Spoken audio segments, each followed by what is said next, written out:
Welcome to Godera's Kitchen with me, Katie. This year we are celebrating International Women's Day 2025 with 6 amazing women from different industries. I can't wait to get started with our cook-alongs. It's going to be so much fun. We're not just cooking with 6 different women in business, we are cooking across the globe, heading to all sorts of countries to really invigorate you and entice you and inspire you to cook along with us.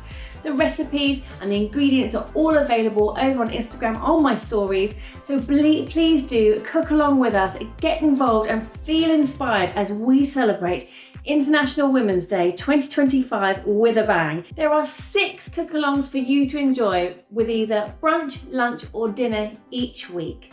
I really hope you enjoy this series. I've loved making it and I've loved cooking along. I can't believe we're here again. I'm really excited. This is our 3rd live cook-along of the series for International Women's Day through March for 2025. And today is going to be fantastic. We're jetting off to South America to make a delicious lunch. We're going to make some steak tacos. We are cooking with the lovely Laura Skilton from Baby Squids, UK. Hello. There she is. Hi, Laura. Nice to see you. Welcome. And thank you so much for joining us on our International Women's Day World Tour through March of our cook-alongs. You're our 3rd guest and I can't wait to head to South America with you. Brilliant, and can't wait. This is like one of our favourite cuisines in our house, so really excited. Fantastic. We are going to South America. We were going to make some tacos from scratch, but I'm just going to show you how to make them in a minute. We're going to head off and do our marinade nice and quickly, just so we can get the marinade into the steak first, and then I'm going to ask you more about your business. From what I understand, Laura left the corporate world, started a family and still wanted to be able to have a career, have a business and impact her family, herself with finances, but also have an impact with female entrepreneurs as well in business. So she embarked on buying and owning and creating an amazing baby swim school, which we're going to hear more about, but I do need to get that marinade on first, if that's okay. Yeah, what to do? Need you to put your chipotle, you've got chipotle in a bowl. I've got a heaped teaspoon of mine, and blood oranges are really seasoned. They're delicious on their own, but they're really great in marinade. So they look beautiful, and any orange will do, but I've got a blood orange. So we're going to squeeze our orange in there as well, along with the juice of lime. We're going to grate in some garlic in there. We're going to add a teaspoon of cumin and a bit of soy, just to make a lovely steak marinade. So is steak something that you use in your house a lot? Oh, my kids absolutely love steak. Yeah, and actually this will be a really good recipe. And I've never bought this steak before, so yeah, I'm quite excited to try it, because you know, when we are a family with 3 children, so if you decide they want steak, it can cost an absolute fortune. So sustainability and being eco-friendly is part of that, and a bavette steak or a flank steak, the bottom of the is a really great steak to use. It's very thin, so it's perfect for tacos or flash frying. It feeds quite a lot of people. It's not very expensive at all. For a few pounds, you know, for about £6 you can feed a family of 4 or 5 very happily. So that's what we're using today. So I'm glad we introduced you to a new flavour. In there I've got my squeezed my orange, I've got my chipotle in there. I'm going to grate in my my garlic in there as well, just to get all the aromatics started. You can absolutely just pan fry this steak plain and then just add the chimichurri dressing that we're going to make, or you could add some jalapenos.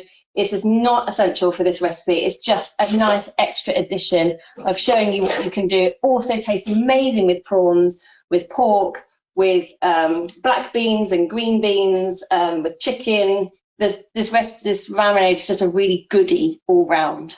what else am I putting in here other than garlic, orange, lime, chipotle? The juice of an orange and a spoon of soy. Perfect. That was the last bit. Light or dark, or does it not matter? The dark is just for colour. The light is generally for the flavour, but it's up to you. Whatever you've got in is absolutely fine. Give it a good mix. And if you're using chipotle paste, there's already oils in the paste, so you don't need to add any more olive oil. But we are using, as we are through all the cookery school, the 2-in-1 olive oil, which is a Hampshire. It's so delicious. It's so delicious. We sell it at the school. We promote it. I'm not paid to. I just love it that much. So once you've got your dressing, add a teaspoon of cumin as well. A teaspoon of cumin goes on. Give it a good mix. Smells amazing. Any salt and pepper? No. And just pour it all over your steak. Just sit and marinate while we chat and while we do other things. You could do this the night before if you've got friends coming over for a barbecue, for Easter. You could add this and just leave it in the fridge quite happily and just cook it when you're ready. But we're going to leave it for a few minutes just while we chat. So that is one marinade done and one very happy steak sat marinating. If you are just joining us, I am chatting to Laura Skilton today, owner and founder of Baby Squids UK Swim School, and we are cooking in aid of International Women's Day 2025 to learn about different women in business, entrepreneurial women, and how they have accelerated action in their business. So once you've done your marinade, you need your red onion next. So running a business whilst raising a family is not the easiest thing to do, as I know firsthand, and it can be really challenging. So how do you balance that? How do you balance family and being an entrepreneur? Well, I think it happens slowly, which is helpful. So I think actually the business probably just grew with the family. So, you know, back when we started, I had an 18-month-old, so it was really about trying to earn an income. I was faced with whether to go back to a corporate role or whether to do something different. And so, you know, we sat down, me and my husband, for quite a while and sort of planned what we were going to do. I knew I wanted to work. I knew I didn't want to just be home with kids or with my eldest. And so just sort of started to plan really what we would do. And I guess after that, I won't run through the whole story, but just quickly, I had Sophie. I bought a swim pool in Devon when Sophie was about 8 months old, which was a challenge.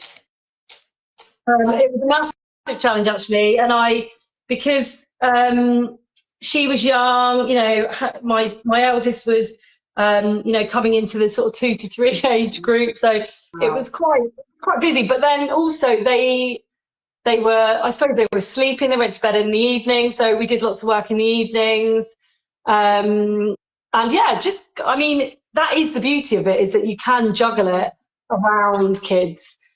And after that, you know, things just kind of grew from there, and we took on Winchester and other things. So I suppose it got busier and it changed as the family got older, depending on what being an entrepreneur, you start these ideas and you thought, oh, it's okay, my children are they're sleeping, it's a really good time, I've got this, I feel like I'm going to do it.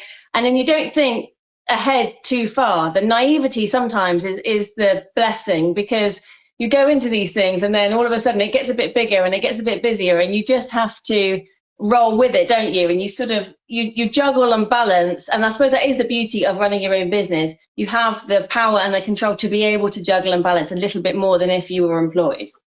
Definitely. And I've got friends that do a huge variety of different jobs, and we often talk about that. And I think everybody that every mum that is working, or those mums that are not working, are all busy from the minute they get up to the minute they go to bed. So it's sort of, it's just choice, I suppose, as to what you want to do. Absolutely. Am I cutting up the whole onion just to check? sliced the onion, you've popped it into a bowl, and we've got a teaspoon of sugar in there. If you like it sweeter, please add a tablespoon. I like quite a tart pickle of an onion. We're going to pickle these red onions. It's a really nice topping. You could do a load of onions, chuck it in a Tupperware, stick it in the fridge for pickled onions on top of anything. It's really supportive. We're using apple cider vinegar. Mine's an organic one from Aspel today. And we are covering, you're going to cover the onions in apple cider vinegar. It's really gut friendly, it's really supportive, it's a great way of using up in-season onions when you've got tons of them and you don't really know what to do with them. Cover the onions and mix to dissolve the sugar. Do I just fill as much as I can? Can to... You're just going to cover, just covered. If you can see in the bowl, they're literally just covered, and they're just going to sit drenching in a bit of sugar and apple cider vinegar. You could put them in a jar. If you're going to put them in the fridge, Tupperware or jar with a lid on, cover them and sit them in the fridge, and they pickle lovely, beautifully. They go bright pink, and they're great for topping things, especially if you've got taco night regularly. But that will just do it whilst we're chatting over the next sort of 10-15 minutes, and it can sit to one side. Brilliant.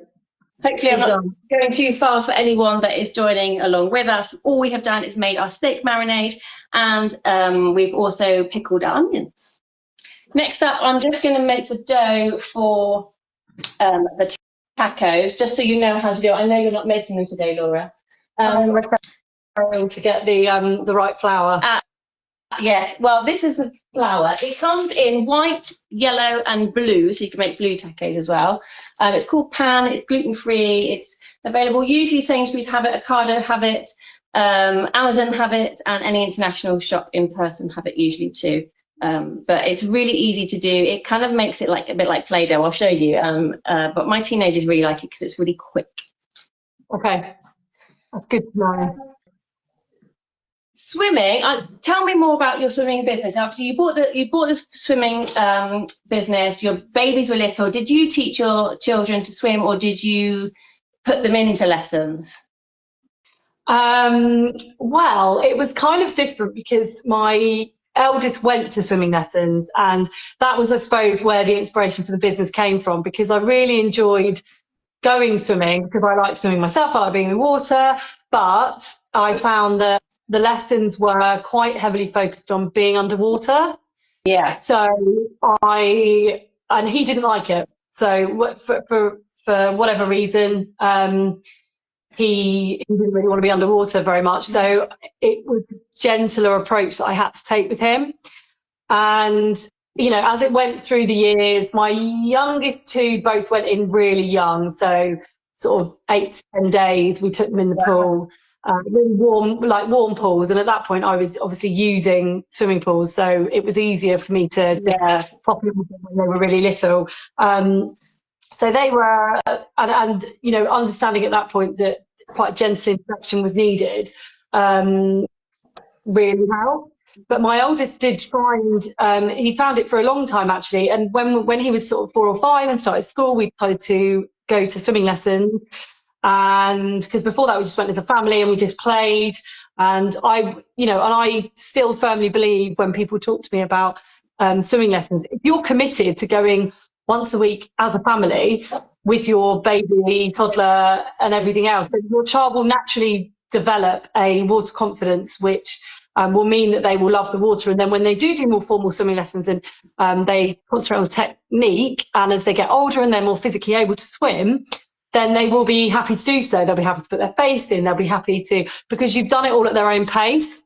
Yeah. So our swimming lessons are largely based around that. That's what I've learned. You know, my son, he didn't want to be underwater when he was younger, and it took him a long time. He wanted to have control over what he was doing. And so I think as he, you know, as we grew with him and watching his journey with swimming lessons, I learned so much about, and obviously at this point I'm teaching, so I've got loads more experience with those children. And yeah, that's the whole ethos of the swim school is that it's about, you know, teaching children and families. You know, we don't just talk about teaching children to swim, we talk about families and how learning to swim with family is so important, and that is where children's confidence comes from. Playing, being with their siblings and their parents in the water with big smiles and laughter and having control over what they're doing. That's the essence.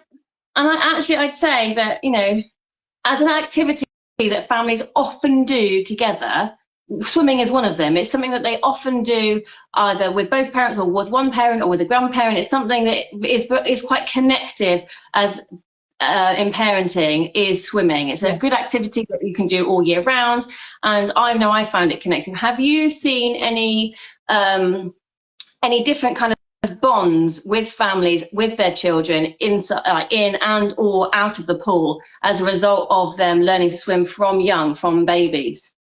Definitely. Well, I could look at our list of swimmers, particularly in Winchester, but I know any of my franchisees would pick out those families as well. That when you start from a young age, obviously it's really important to have that skin to skin contact from birth.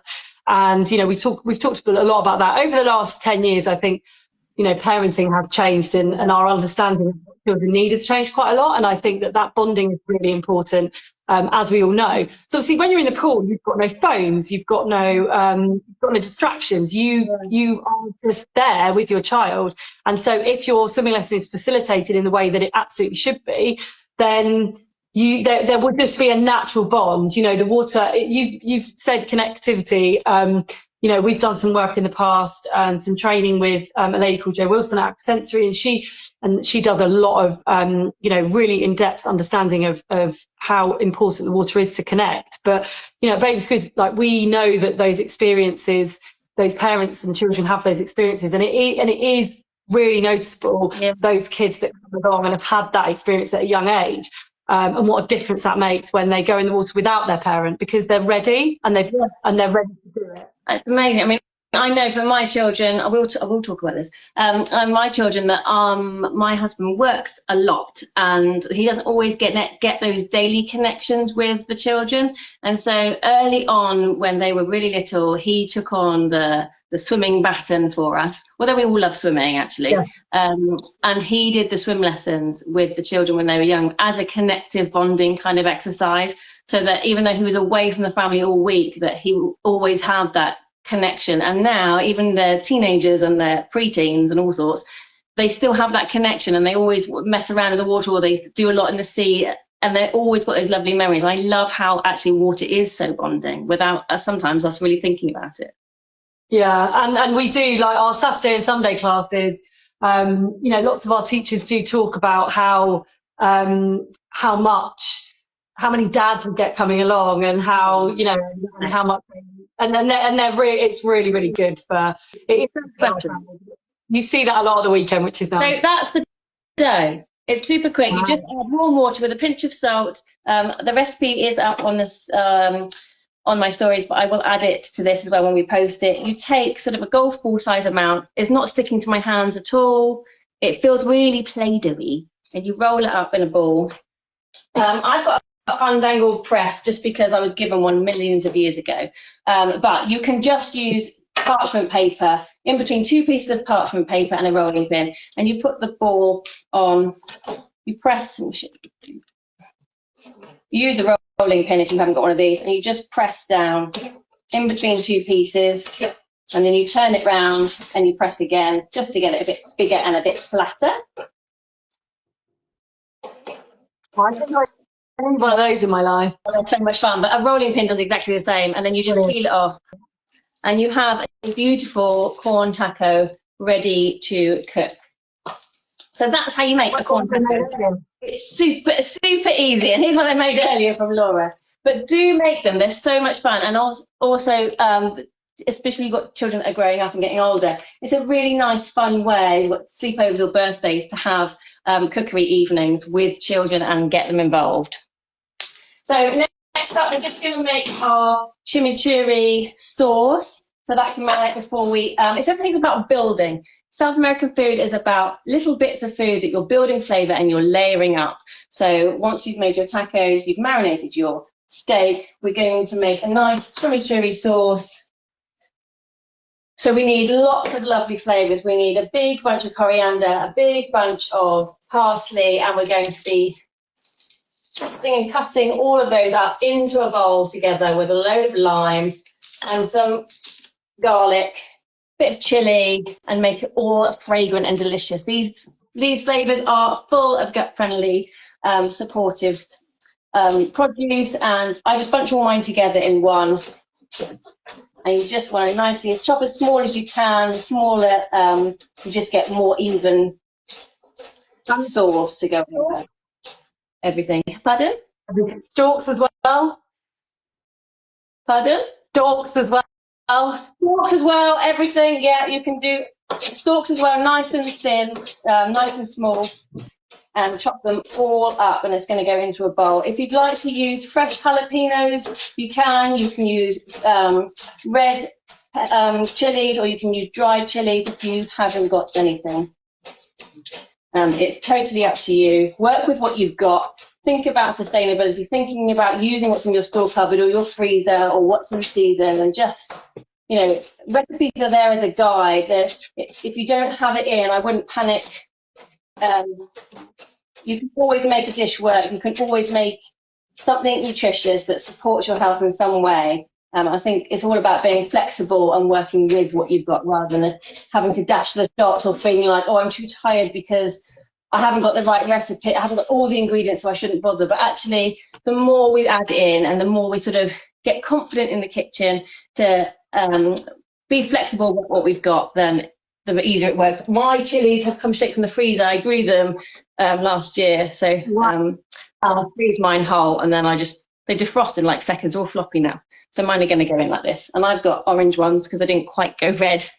So yeah, it's all about making it work for you as well. Swimming is an important life skill, and I always made, as I said before, I always made my children learn how to swim. Do you think they face many challenges that you've had to overcome by making your swim school feel inclusive, because children are a bit more fractious or a bit more nervy about swimming? Or have you kind of introduced different ways or different stages to kind of help families feel supported and included, to be able to get that life skill and into their goal? Yeah, so we've got like a structure that we follow. We've got a milestones program which has changed over time and has developed based on not just training that we've had, but the different people that are involved. Yes.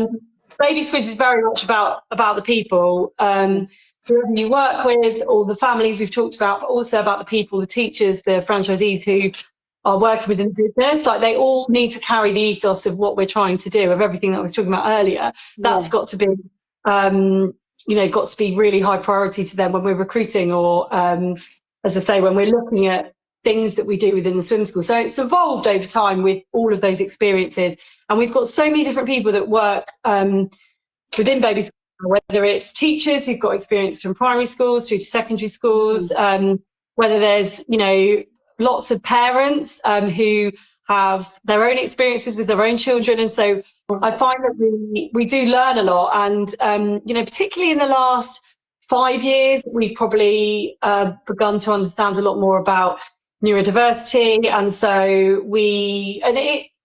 it's kind of just cemented everything that I knew in the past, that individuals, humans, deserve to be supported. Yes. And children deserve to be supported regardless of how they're feeling at the time. And so I think that, and I've completely forgotten your question because I've gone off on a total tangent. But because there are so many. I've got, my eldest had a swim teacher, and all he remembers is feeling shouted at and hit on the head with a noodle. Okay, and so about 4, it was about 3, 4, he remembers this. And so it is really up there on parents' list that actually they choose a swim school that is supportive, inclusive. We've all got different families with different makeups, different neurodivergent needs, different sensory needs. And I think when you're going to create a business like you have, that you're so passionate about feeling included, families feeling included, as you say, it's not just about children, it's about families. And that's like a really big ethos for you, having families feel included, not just for the children's needs, but for the families' needs too, and that nurturing side of it. And it must have been a challenge to kind of navigate that and get the right people on board as a business and ensure that your ethos is always sort of laced through your school.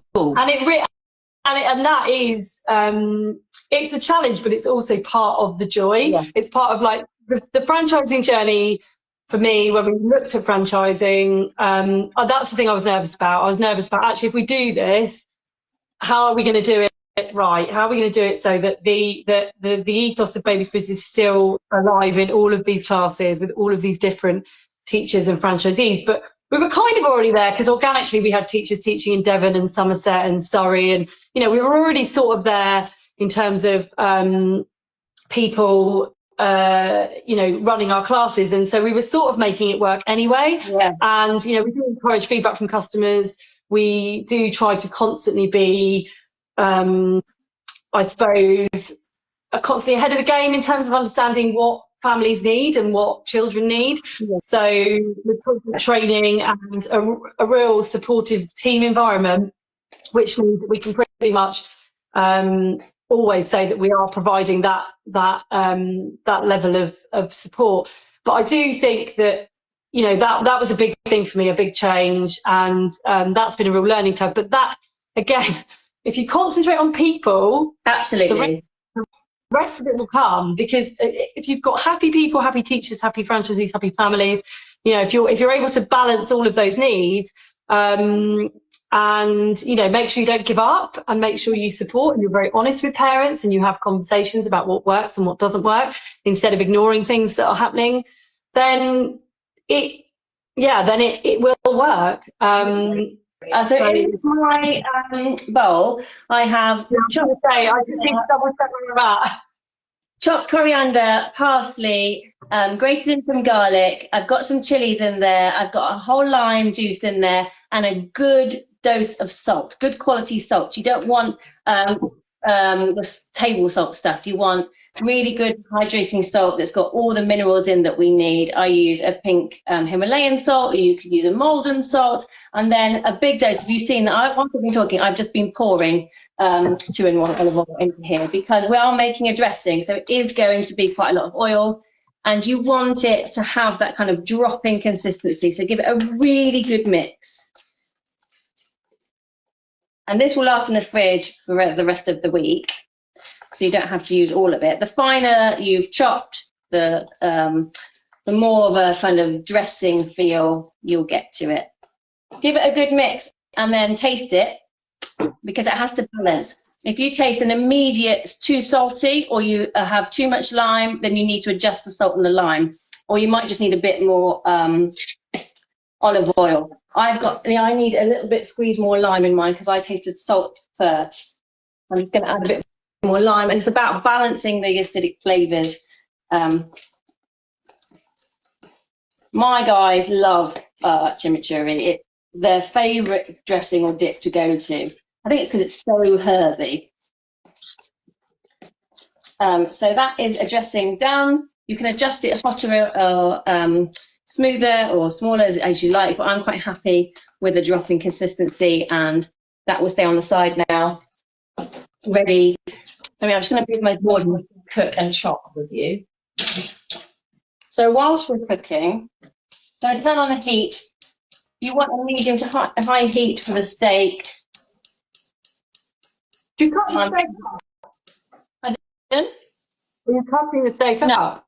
No, you cook it whole for about 4 minutes each side, and then you're going to let it rest, and we're going to slice it into the slices that you want. I'm going to wait for my flat pan, for my taco to heat up, just so I can show you. You cook it for about 45 to 50 seconds in each side, and then you flip it over again for it to puff up. And it's said in South America, the more it puffs, the more good luck or good fortune your family is meant to have. So there's quite a lot of cultural history attached to making a taco, and every family make it slightly differently. Some people add a bit of plain flour in, but if you want it gluten-free, then just stick with the plain maize flour that I showed you earlier. Are you with me? Have I gone too fast? No, I'm on it. I'm on it. I'm good. So do you like to cook at home with your family? Do your children cook at home? I absolutely love cooking. I really do love cooking. And I do wish I had more time for it, actually, because I do mostly freshly cook. Sometimes it's a bit random. Connective, and it's a great way, especially as your children get older, or no matter how, even if they're babies and toddlers, it's a great way to get connected with your children and to get them introduced to food, and also for you to kind of have some self-love and always eat really well. So I'm just going to add my taco in on here, and my other pan is heating up. So you want it nice and hot, and you don't want to put steak into a cold pan. I think cooking with children is super connective, and they eat well, and they can understand their tummies better and their minds better and their bodies better if they can understand how to fuel it. So on that note, hydration and fueling is super important, especially for swimming. I know my kids are super hungry, desperate to eat the minute they come out of swimming. So do you suggest any tips, or do you ever talk to your young families about hydration and fueling as part of your swim school? Well, so a lot of our pools, you're not allowed snacks in the changing room. So we have to, often our messages kind of, do not bring snacks. But I do... Please add your steak, by the way, to interrupt you. Okay, cool. How do you know when it's hot enough, just out of interest? Pardon? How do you know when it's hot enough? Put your hand over it, and if you can't keep it there, it's hot enough. Okay, I can keep it there. I'll leave it a bit longer. So I think that it's interesting, because when we were talking the other day, it got me thinking that it would be really useful for our families to have those kind of tips, which I think you said you might sort me out for later.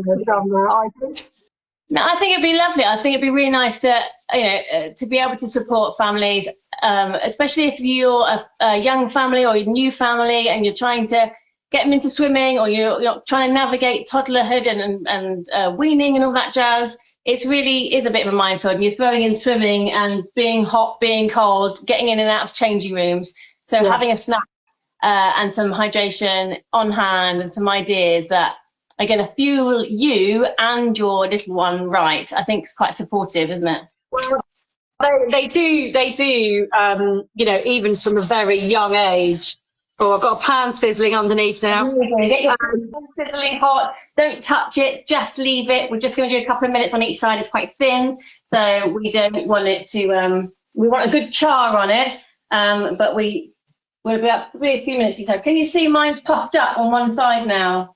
Yeah, all puffed up. So now I'm going to take mine off and keep it somewhere warm. You want to cover, once you've done it, you want to cover it to keep it warm under a tea towel or something. I'm just going to move mine over and put the pot. Yeah, I would use a tea towel and cover it, and then repeat. Okay. Again. Yeah, you just keep repeating the process and keep layering them up and adding them into a warm tea towel so they get covered and they stay nice and soft. So I'm not going to do all of my steak, I'm just going to do one of mine. So it'll be nice and charred on one side, and then we're going to flip it over and do another one, and then we're going to let it rest so we can cut it into the tacos. We've made the pickled onions, which are resting nicely. They're quite happy. Pickling in here. Over time, over the next sort of 20 minutes, they'll get softer and softer, so you can keep them going for as long as you like. We've made the chimichurri sauce, the dressing that's going to go over our tacos with loads of different herbs. It smells incredible. And we've got a really nice marinated steak that we're cooking now, and we've done one of the tacos. So we're building flavours all the time, and it's nice kind of picky food that you can happily get enjoy with friends and family, but also with children as well, to get them involved. Yeah. I've got a feeling this will get eaten on the when they get home from school later. Absolutely. I'm just going to turn mine now. Okay. Mine's a bit thicker on the other side, so it's going to have a bit longer. I wanted to talk to you about, well, obviously we're talking about International Women's Day and accelerating action. So how have you accelerated action in your business since you've owned Baby Squid? Well, I think, you know, I don't really say no to very much, actually. I just, you know, I take opportunities that come along with Oil in my pan. sometimes can backfire, and you know we've had lots of different challenges along the way. But actually, the biggest thing that's accelerated my business is involving other people, and is bringing in people.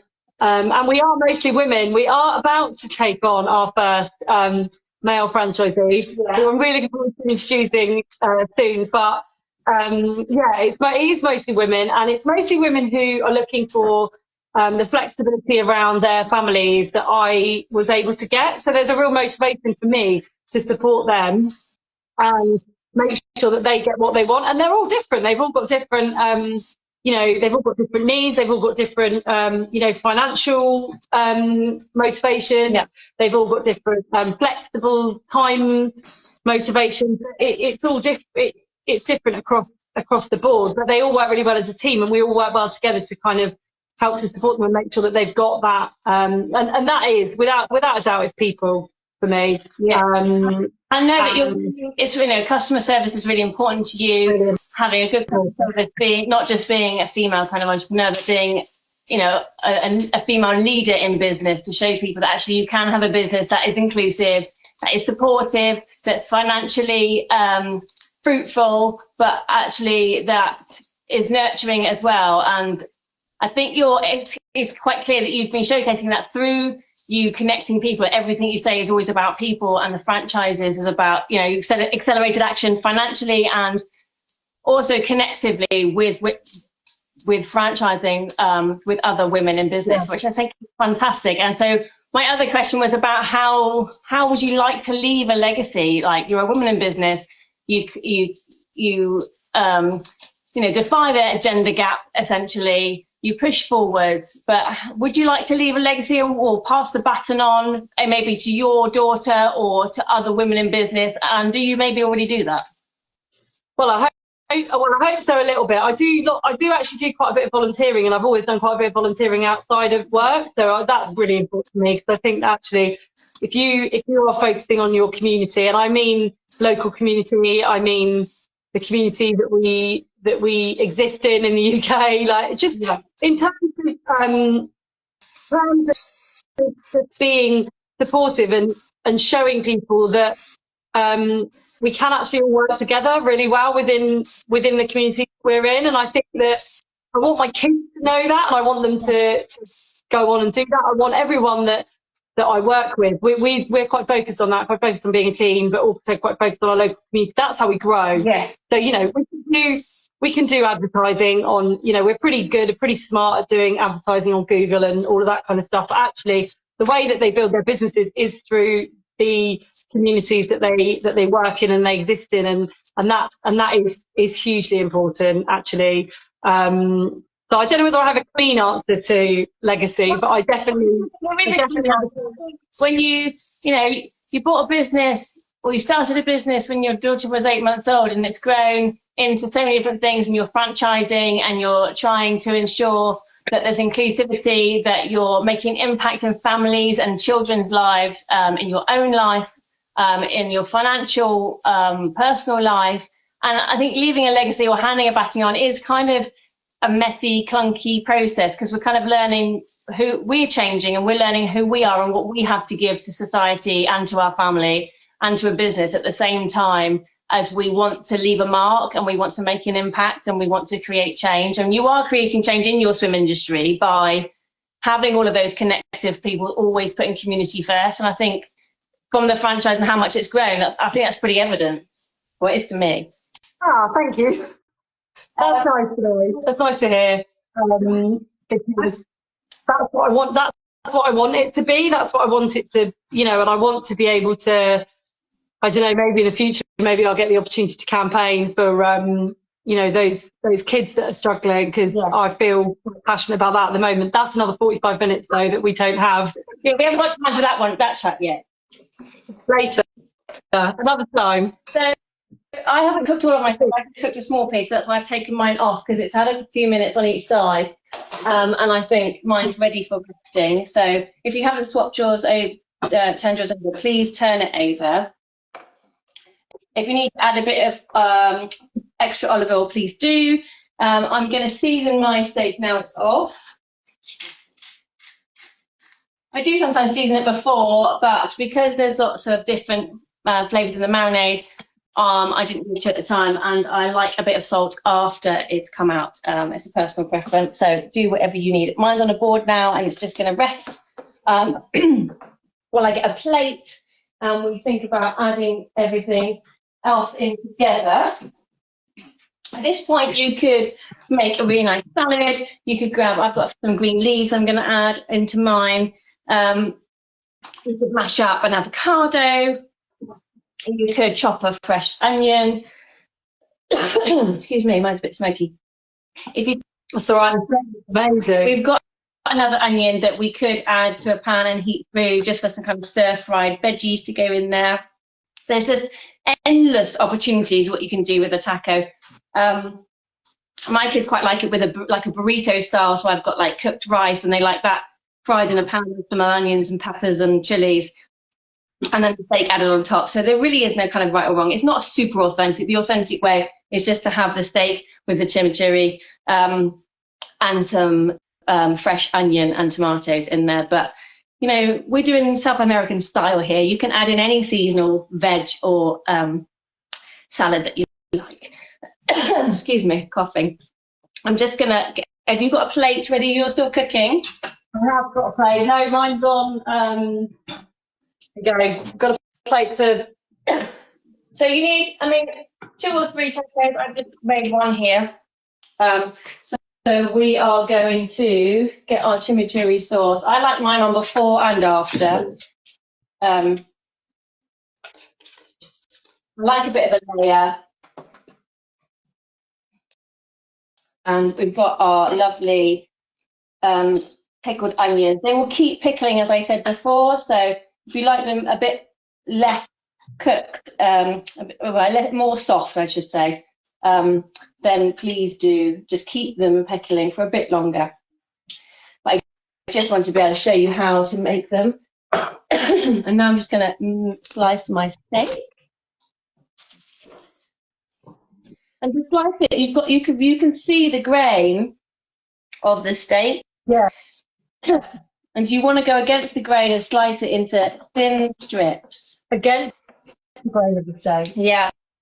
And I've got a nice and pink still. I quite like a pink steak. If you like it done more, please do just cook it more. I like a pink steak, so it's nice and juicy. It's nice and tender from the marinade that really helps it. So we've got some nice pink steak that's going on. It smells so good. Yeah, it smells amazing. And then you could add some nice sliced tomatoes on there if you want to. I'm going to add a bit more of my chimichurri dressing. I've taken your lead on that and added more. Well, I like it really herby and a bit of a punch. You could add some sriracha on there maybe, or some Tabasco, or, I'm a rule breaker. I know it's not always authentic, but I think it's really important to go with what you've got, to be sustainable, to work with what you've got in the fridge or the freezer, or as a family, what you can afford. So, you can make things work. The bavette steak will happily feed lots of people, and it's not an expensive cut, but by all means, you could do it with chicken, or you could do it with, I've got some really nice green beans from the farm. They're from Spain, but they're in season. They're a bit like a runner bean. They go really well with this marinade, charred in a frying pan. You could easily use those instead. to make it more cost effective or to make it vegetarian and supportive. And again, I've got some black beans here, and my daughter loves black beans because she doesn't eat meat. So later she'll have those. And you could easily just add some extra black beans and extra protein if you wanted to as well. Everything that I make is super anti-inflammatory. It's super supportive with your gut. And it's with a mindful approach about thinking about what we add in and how we want to feel around food and building that relationship with food that supports us. And we're all different, as you say. My work is definitely about inclusivity and making people feel welcome and working alongside them like you do with the swimming school. I think cooking is very similar in that way. But that is your very delicious steak taco.